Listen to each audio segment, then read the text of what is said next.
क्या घर में कोई ऐसी चीज़ भी है जिसके इस्तेमाल से हमारी मिट्टी के अंदर पड़े हुए कीड़े, फंगस, बैक्टीरिया मर जाएं और हमारे पौधे की ग्रोथ अच्छी हो जाए और पौधे को पोटेशियम भी मिल जाए और पौधे के पत्ते हरे भी होने लगें और पौधे का पीएच यहाँ तक पहुँच जाए कि मिट्टी के अंदर पड़ी हुई खाद या जो हम खाद मिट्टी में डालते हैं वो पौधा अपटेक करके अपने पत्तों तक, फ्रूट तक पहुँचा सके?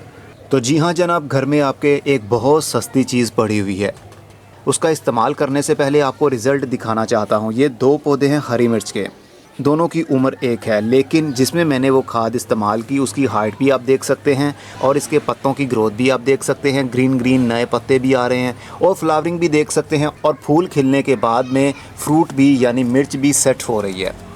और दूसरे वाला पौधा जिसमें नॉर्मल तरीके से हम खादें देते हैं, चाहे गाय का गोबर हो, चाहे एनपीके हो, चाहे कोई भी खाद हो, उस पर हमें इतना अच्छा रिज़ल्ट क्यों नज़र नहीं आया?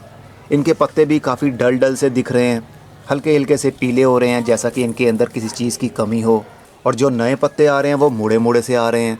हरी मिर्च के पौधे में ये प्रॉब्लम होती है, ये वायरस की वजह से होता है। जैसे इंसानों में वायरस होता है वैसे पौधों में भी वायरस होता है, पौधों पर भी फंगल इन्फेक्शन होता है, पौधों में भी एलिमेंट्स की कमी होती है।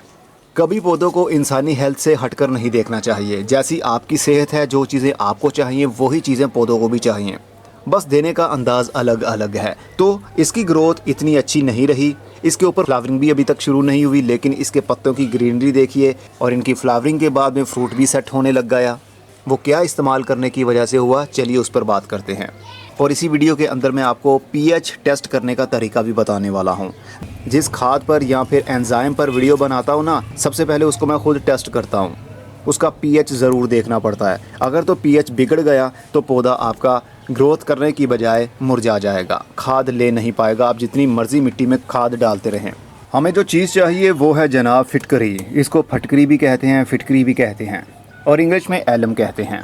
जब हम शेव करवाते हैं तो आफ्टर शेव के तौर पर भी इसको इस्तेमाल किया जाता है, मतलब मुंह के ऊपर रगड़ते हैं जहाँ से बाल काटे जाएं ताकि फंगल इन्फेक्शन ना हो। ब्लेड की वजह से कट्स लग जाएं, ब्लड निकल रहा हो तो ब्लड को भी ये रोक देती है। ये खाद का काम भी करती है, एंटी फंगल का काम भी करती है और पेस्टिसाइड का काम भी करती है और हर्बिसाइड का काम भी करती है जनाब, यानी जड़ी बूटियों को आने से भी ये रोकती है। तो ये तो आपके घर में होगी ही, अगर नहीं है किसी भी करियाने की दुकान से ले सकते हैं, बहुत आसानी से ये मिल जाती है फिटकरी।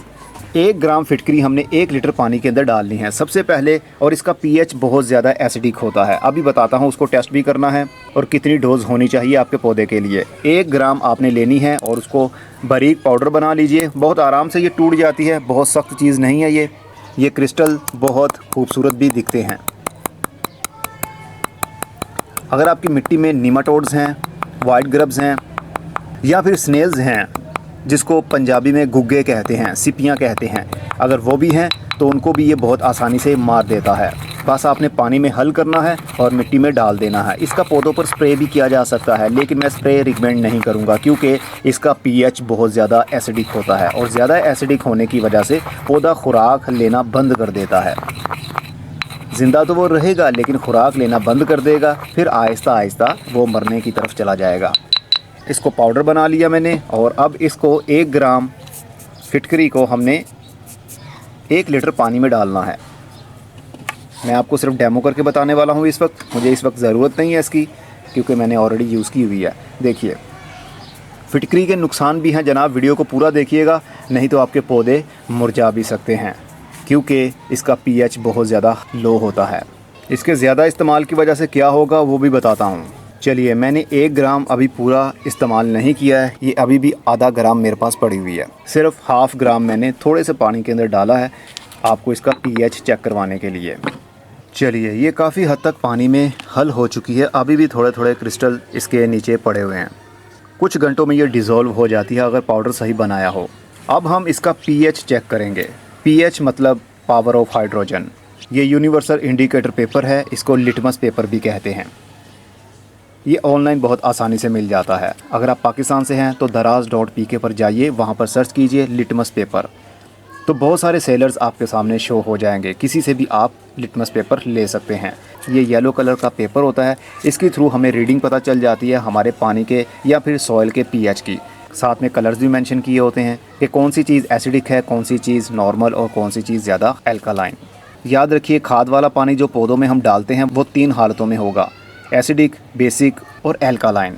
तो यहाँ पर 1 नंबर से लेकर 14 नंबर तक की रीडिंग है, लेकिन हमारा काम 4 नंबर से लेकर 7.5 नंबर तक ही रहता है। इससे ज़्यादा होगा तो हमारे पानी में गड़बड़ है, और 4 नंबर से कम होगा तब भी गड़बड़ है। मतलब पौधा आपका खाद ले नहीं पाएगा अगर पीएच बहुत ज़्यादा आगे चला गया या फिर बहुत ज़्यादा पीछे चला गया। तो लिटमस पेपर को खुश्क हाथों से आपने एक स्ट्रिप, इसकी ये लंबी लंबी स्ट्रिप्स होती हैं, आपके हाथ खुश्क होने चाहिए।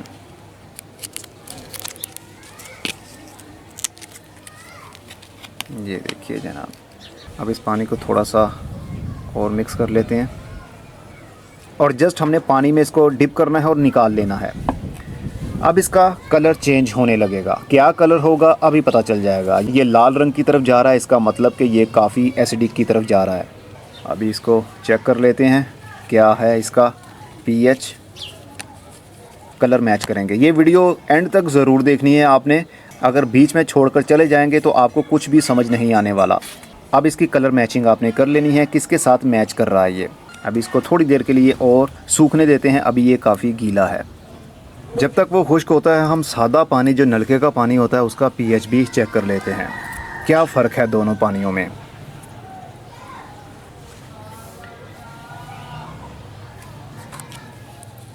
अब आप अंदाज़ा ख़ुद से लगा सकते हैं। अभी ये और भी चेंज करेगा कलर अपना, ये ग्रीनिश भी हो रहा है। अभी ग्रीन पानी होने का मतलब है बेसिक या फिर एल्कालाइन। अब इसको सूखने देते हैं।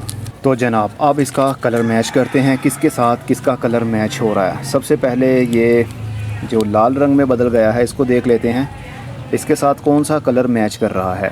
मेरे हिसाब से ये 3 नंबर और 4 नंबर के बीच का एक कलर है, देख सकते हैं आप। इसका मतलब कि ये हाईली एसिडिक है।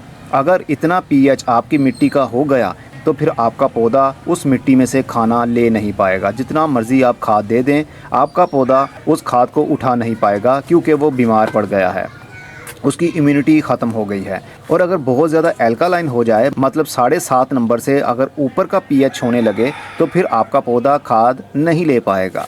बस जो बहुत अच्छा और आइडियल समझा जाता है ना, वो 5.5 नंबर से लेकर 7.5 नंबर तक बहुत आइडियल होता है। आपका पौधा आपकी मिट्टी में से खाद को ले लेता है। अब दूसरे वाला चेक करते हैं, जो बिल्कुल सादा पानी था, इसका कलर कैसा है। ये बिल्कुल येलो नहीं है। अब आप अंदाज़ा लगा सकते हैं, ये मैच कर रहा है 7 और 8 के बीच का एक कलर, देख सकते हैं आप। 7 नंबर और 8 नंबर के बीच का कलर, आप इसको 7.2 समझ सकते हैं। तो 7.5 भी अगर होता तो हमारा पौधा खाद को ले सकता था। तो ये नलके का पानी, आपकी टैंकी का पानी, आपका पौधा इस पानी को आराम से ले सकता है। अक्सर आपने देखा होगा, आप अपने पौधे में पानी डालते रहते हैं, मिट्टी गीली रहती है, लेकिन आपका पौधा फिर भी ऊपर से मुरझाता रहता है, क्योंकि आपके पानी की वजह से आपकी मिट्टी का पीएच काफ़ी हाई हो जाता है या फिर काफ़ी एसिडिक हो जाता है। तो अब हमने पीएच इनका चेक कर लिया। अब इसका फ़ायदा बता देता हूँ और नुकसान भी बता देता हूँ।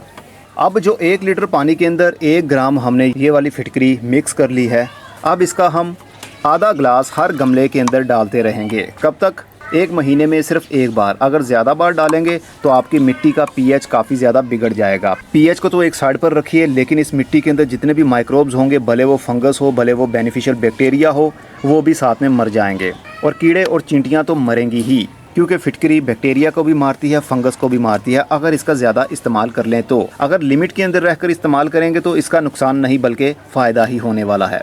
और इसीलिए इसका स्प्रे भी पत्तों के ऊपर नहीं करना, नहीं तो पीएच एकदम से डाउन हो जाएगा, पौधा आपका खाद ले नहीं पाएगा और पत्तों के ऊपर बर्निंग भी आने लगेगी। अगर आप इसका मुसलसल इस्तेमाल करते रहेंगे तो आपके पौधे के पत्ते बहुत ज़्यादा सख्त हो जाएंगे। जैसे ये ढीले ढीले से पत्ते हैं ना, इस तरह नहीं रहेंगे, बल्कि वो बिल्कुल खड़े होने लगेंगे और हल्के हल्के पीले होने लगेंगे। आपका पौधा खाद ले नहीं पाएगा मिट्टी में से। जितनी मर्ज़ी NPK आप डाल लें, जितना मर्ज़ी गाय का गोबर डाल लें, नुकसान ही होगा, फ़ायदा नहीं होगा। 1 महीने में सिर्फ 1 बार आपने इस्तेमाल करना है। डोज़ मैंने बता दी, पौधे की एज के हिसाब से भी आप इस्तेमाल करवा सकते हैं। जो सेफ़ डोज़ है, मैं हमेशा सेफ़ डोज़ ही बताता हूं, मतलब मिनिमम से मिनिमम ही डोज़ बताता हूं। ज़्यादा डोज़ बताने का फ़ायदा नहीं होता, क्योंकि हमारी आदत है कि थोड़ा सा लेने की बजाय ना हम कहते हैं कि थोड़ा सा और बढ़ा लेते हैं, हमारा पौधा जल्दी बड़ा हो जाएगा। थोड़ा सा और इंक्रीज़ करने से क्या होगा, लेकिन नुकसान होता है। इसीलिए 1 लीटर पानी के अंदर सिर्फ 1 ग्राम पाउडर आपने मिक्स कर लेना है उसको कुछ घंटों के लिए पड़ा रहने दीजिए ताकि वो अच्छे से डिज़ोल्व हो जाए। और फिर उसमें से आधा आधा ग्लास हर गमले के अंदर, चाहे आपका पौधा बड़े गमले में लगा हुआ है चाहे आपका पौधा छोटे गमले में लगा हुआ है, आपने आधा ग्लास ही डालना है हर महीने में एक बार। इससे मिट्टी के अंदर जो कीड़े पैदा हो जाते हैं वो भी नहीं होंगे और फंगस भी एक्टिव नहीं होगा। अगर ज़्यादा आपने इस्तेमाल कर लिया तो बेनिफिशियल फंगस भी मर जाएगा। भला फंगस भी बेनिफिशियल होता है? अजीब बात करते हो इजहार। जी हाँ जनाब, बेनिफिशियल फंगस भी होता है मिट्टी के अंदर भी और हम इंसानों के अंदर भी। हम मशरूम खाते हैं ना, तो मशरूम क्या है? ये भी तो फंगस ही है। नमी ज़्यादा मिलने की वजह से ये उग जाता है। फंगस हर जगह पर मौजूद है, बस उसको एक्टिव होने के लिए एक फेवरेबल इन्वायरमेंट की ज़रूरत होती है। तो मिट्टी के अंदर जो फंगस है ना, जो बेनिफिशियल फंगस है वो माइकोराइज़ा है और ट्राइकोडर्मा, जो मिट्टी के अंदर ही कुदरत ने रखा है। ये अपनी पॉपुलेशन को बढ़ाते रहते हैं, लेकिन अगर हमने ज़्यादा पेस्टिसाइड, ज़्यादा फंजीसाइड इस्तेमाल करना शुरू कर दिया तो फिर वो मर जाते हैं। इसीलिए आपने फिटकरी का कम इस्तेमाल करना है। तो आज ही मिक्स कीजिए, चाहे धूप में ये वाला पानी मिट्टी में डालें, चाहे छाँव में डालें, चाहे धूप में डालें। इससे कोई भी प्रॉब्लम आपके पौधे पर या फिर उसकी ग्रोथ पर नहीं होगी। लेकिन जितनी डोज बताई काइंडली उतना ही इस्तेमाल कीजिएगा। ज़्यादा इस्तेमाल करने की वजह से हमेशा नुकसान ही होता है और कम इस्तेमाल करने की वजह से हमेशा फ़ायदा होता है। अब मैं चलता हूँ, मुफ्त की खाद आप भी बना लीजिए, अपने पौधों में डालिए। किसी भी टाइप का पौधा है, भले वो सब्ज़ी देने वाला हो, भले वो फल देने वाला हो, भले वो फूल देने वाला हो, या फिर खाली पत्ते देने वाला ही पौधा क्यों ना हो, आप हर पौधे में ये डाल सकते हैं। अब मैं चलता हूँ, अपना बहुत सारा ख्याल रखिएगा। खुदा हाफिज़।